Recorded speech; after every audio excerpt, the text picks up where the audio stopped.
మానకొండూర్ మండల కేంద్రంలోని జెడ్పీ ఉన్నత పాఠశాలలో 1973-74 విద్యా సంవత్సరం 10వ తరగతి చదువుతున్న పూర్వ విద్యార్థుల ఆత్మీయ సమ్మేళన కార్యక్రమాన్ని ఆదివారం మానకొండూర్ మండల కేంద్రంలోని కేఎస్ కన్వెన్షన్ హాలులో నిర్వహించారు.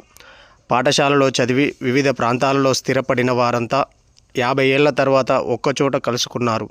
పాఠశాలలో చదివిన రోజులను గుర్తుకు తెచ్చుకొని రోజంతా సరదాగా గడిపారు. కుటుంబ సభ్యులతో కలిసి ఆటపాటలతో సందడి చేశారు. ఈ సందర్భంగా అప్పటి ఉపాధ్యాయుడు ఠాకూర్ జయప్రకాష్ సింగ్ను పూలమాల, శాలువాతో మెమెంటోతో ఇచ్చి విద్యార్థులు ఘనంగా సన్మానించారు. పూర్వ విద్యార్థులు ఒక కమిటీగా ఏర్పడి సేవా కార్యక్రమాలు నిర్వహించాలని నిర్ణయించుకున్నారు.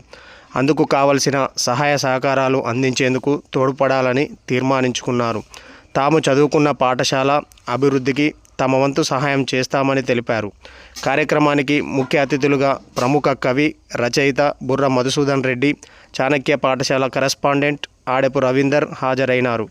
ఈ కార్యక్రమంలో జెడ్పీహెచ్ఎస్ బాలుర ఉన్నత పాఠశాల HM Srinivas, retired MEO Purushottam, పూర్వ విద్యార్థులు గంప రాజేంద్ర ప్రసాద్, కొడిత్యాల మల్లేశం, మడుపతి నరేందర్, ఎన్ విజయలక్ష్మి, ఎం రామయ్య, వింధ్యారాణి, గుర్రం చంద్రమౌళి, ఉండింటి అంజయ్య, ఉండింటి సత్యనారాయణ తదితరులు పూర్వ విద్యార్థులు పాల్గొన్నారు.